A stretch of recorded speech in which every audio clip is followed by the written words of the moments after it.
Hello everyone, and welcome to the last session as far as the lectures go. Hope you've enjoyed it. And today we're gonna discuss pitch shifting and its many facets. The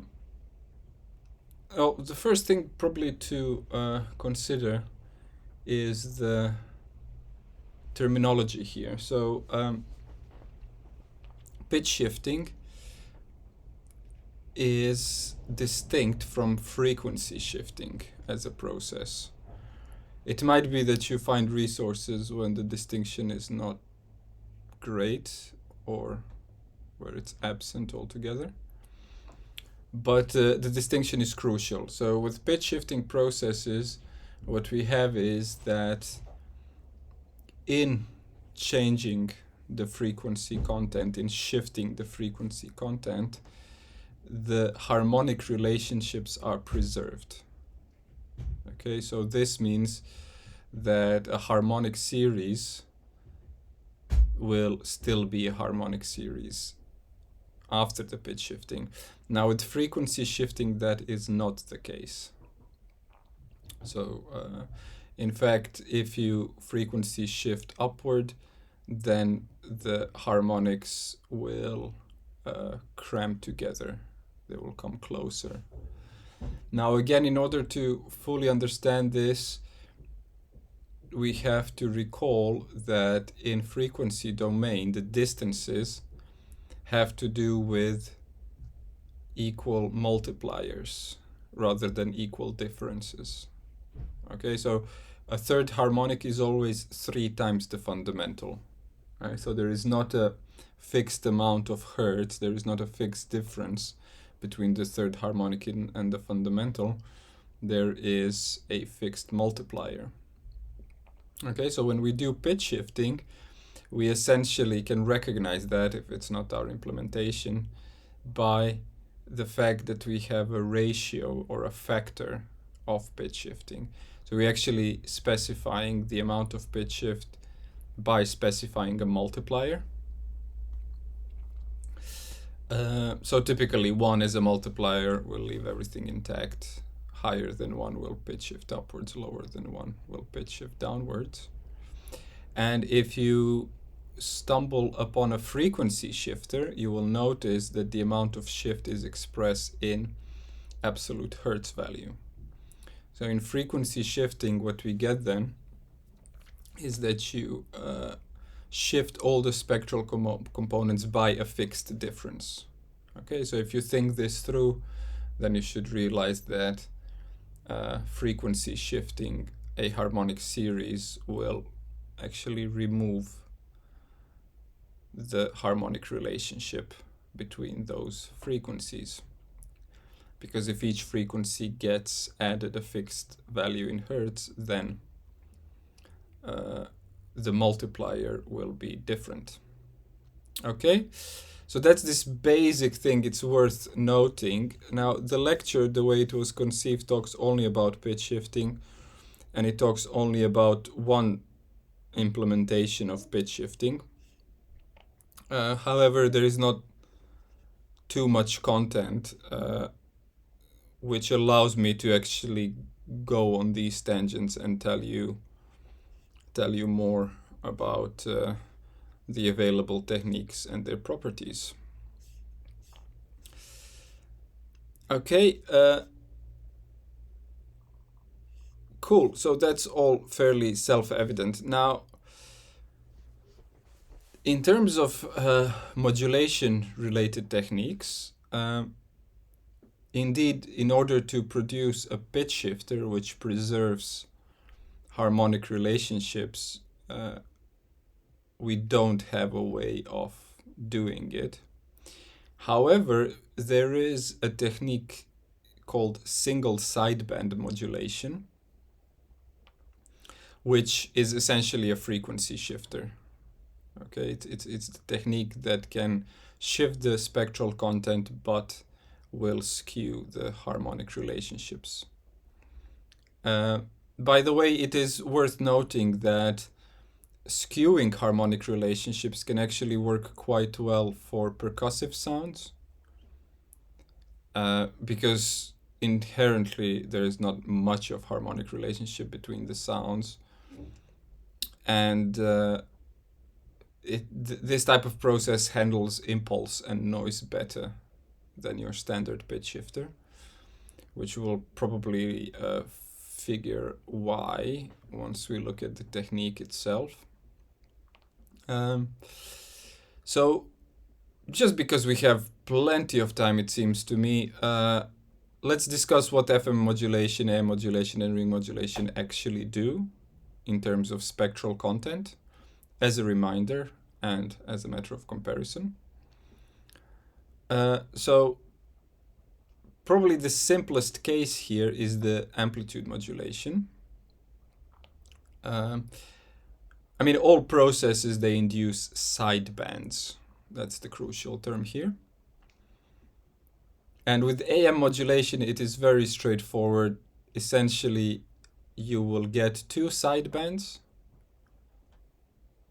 one on top of the original signal, one below, and both will be distanced by a fixed difference, which is the modulation frequency.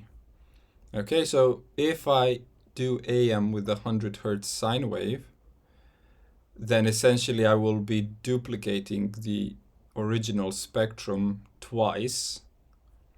Once the whole spectrum shifted 100 Hertz higher, and another duplicate, which is the whole spectrum shifted 100 Hertz downward. So you might remember that AM has everything to do with multiplying with a unipolar sine wave. So it's a sine wave that goes between 0 and 1 for full modulation depth. It could be less. It could go between half and 1 for lesser modulation depth, but it's necessarily a unipolar signal, positive only or negative only, but in any case it may not cross the 0. Now, if you multiply with the sine wave, right, so you're changing gain, multiply with the sine wave, but if you multiply with the bipolar sine wave, then we get ring modulation. And ring modulation will also induce two sidebands based on modulator frequency, but in addition, the original spectrum will be fully removed. So there's nothing left of the original sound, only the two copies, right? So essentially after the AM, we end up with 3 versions of the whole spectrum, the original plus the 2 sidebands. With the ring modulation, we end up with only 2 versions, okay? And then here comes the single sideband modulation, where we actually get only one of the sidebands and the original spectrum is removed. Okay, so that's your frequency shifter, your single sideband modulation. The way it's done has to do with quadrature processing. I'm allowing myself to give you a few more advanced terms here. Maybe it stimulates you to look them up and do further research in this domain.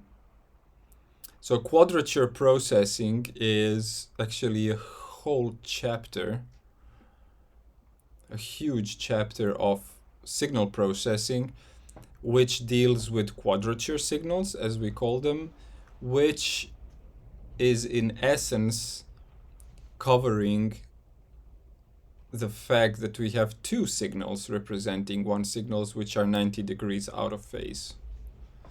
Okay, so this can really open up a whole worm of cans.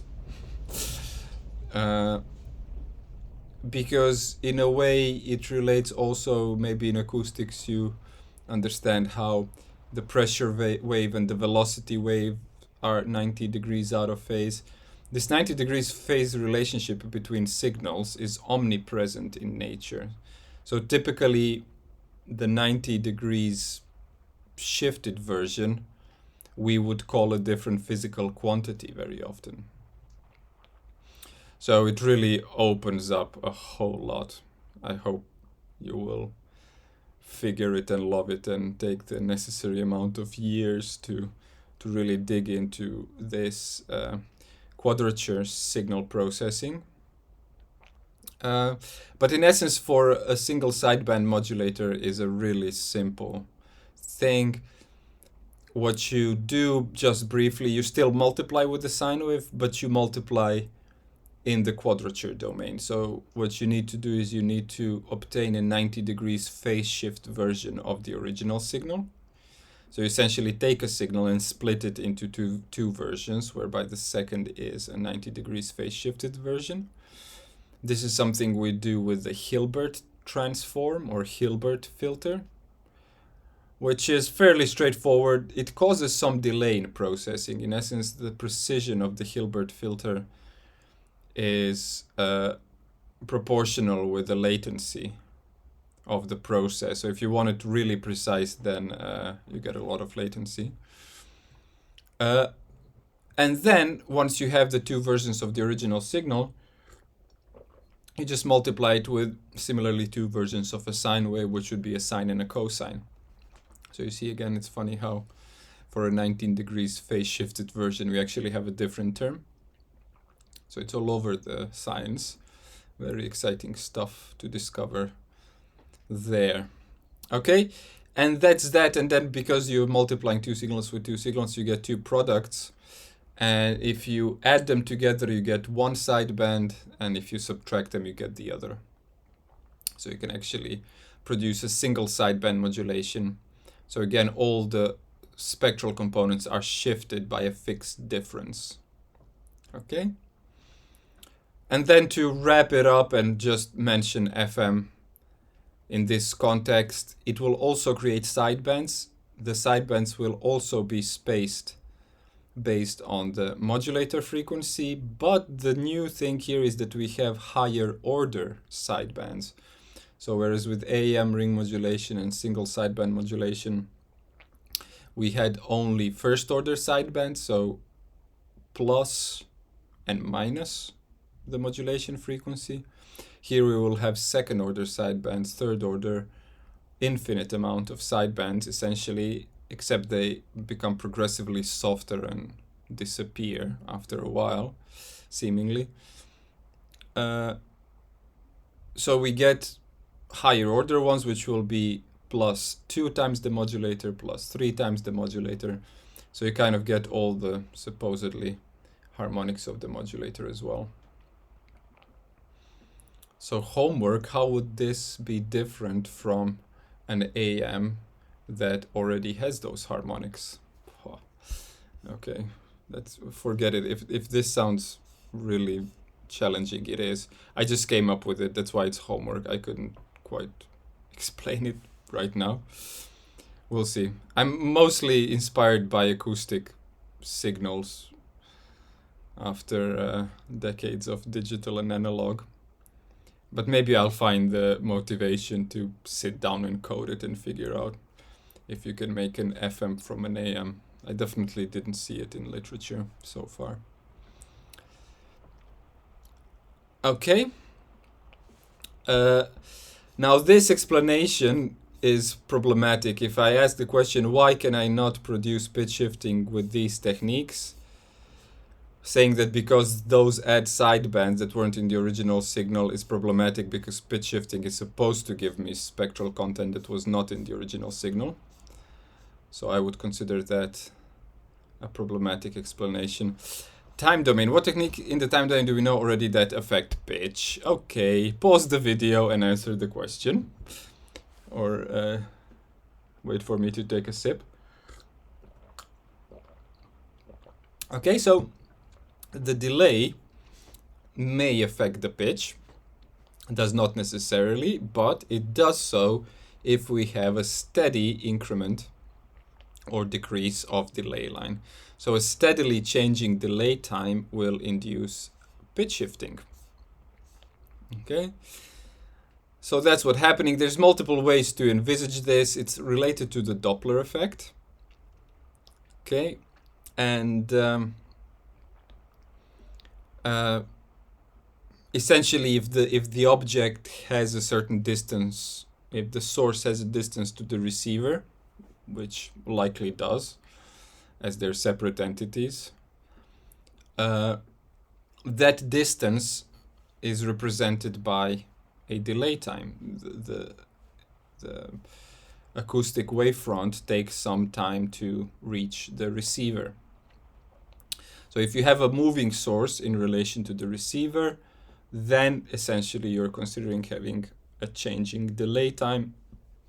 And if it is a steady change, if the car is approaching me and then departing away from me, then you will hear a fixed frequency coming from the car.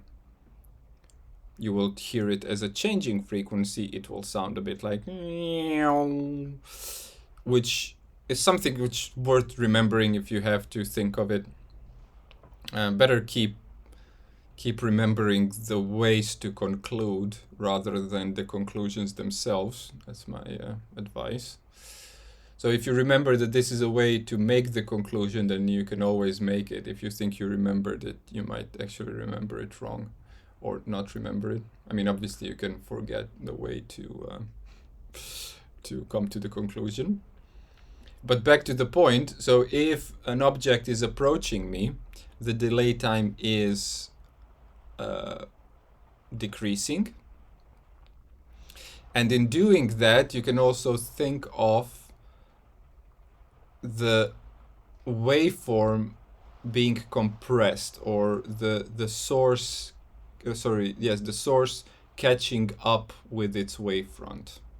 Okay, I think we've talked about this in the lecture, but I guess it's worth repeating. And then you can get the supersonic blast if the speed of the object is actually faster than the speed of sound in the medium.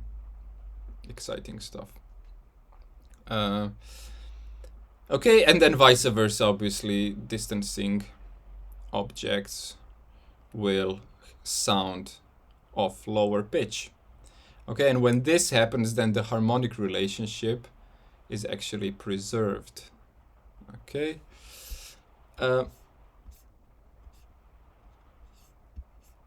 Cool, so there's multiple ways of seeing this. You can also see it from the perspective of kind of out of time perspective. Okay, so it is crucial that in discussing pitch shifters and frequency shifters, we are essentially looking at real-time transformations. And it might be worth adding that if you have the luxury of doing non-real-time transformations, you can actually find much higher quality pitch shifting implementations because we have much better models that represent acoustic waves than what we can run in real time. So typically our basic model for representing acoustic waves has to do with sine wave decomposition. However, this is largely problematic if you want to decompose a single impulse, because to reconstruct a single impulse you will need an infinite amount of sine waves, theoretically, which means it will never be truly well resynthesized. And a similar claim holds for noise, which would again require an infinite amount of sine waves, which we don't have. So every reconstruction of noise will be problematic. Maybe inaudible, by the way, you can actually get it to work quite seamlessly. But it remains technically problematic. So if you want to dig into really more advanced spectral processing, you would have to look into more advanced models. So the Fourier transform is a bit weak. And I think the full name is enhanced bandwidth modeling, spectral modeling. Unfortunately, there are quite a few. Well, that's not unfortunate. There are quite a few, but the unfortunate thing is that the names are all over the place. But maybe it's easy to remember LORIS, that's LORIS, which implements, I believe, this enhanced bandwidth model, which decomposes acoustic waves into impulse, noise, and sine wave.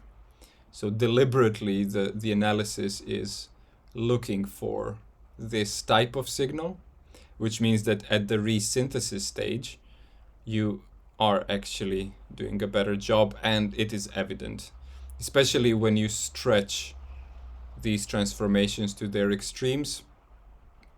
An enhanced bandwidth model will by far leave the simpler things behind. As you may have guessed, it is an advanced technique. I believe the Loris still runs on maybe even the newest operating systems. It's a command line tool programmed by the scientists.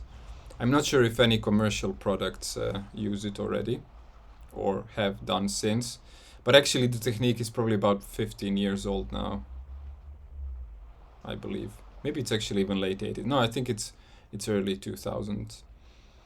So you can actually do a much better job if you decompose the acoustic signal in this way. And then once you do pitch shifting, then you can take care of the fact that an impulse does not need shifting, right? Because it's a flat spectral phenomenon.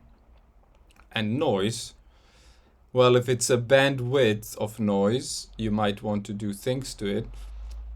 But in any case, representing this noise with sine waves and then shifting the sine waves and then trying to remake the noise is the long way around. Okay, so if you have, that's how we went on the tangent here, if you have the luxury of non-real-time processing, you can actually do a great job, much better than with the standard tools. But here what we're looking at is a representation that might help you understand how decreasing delay time affects an acoustic wave. So if you think of a second of a sound, which is 44,100 samples typically, and if you think of having reduced the delay time as it plays, right, then you might understand how that whole duration has to have arrived, so to speak, into a shorter frame, into a shorter window. And because the delay time is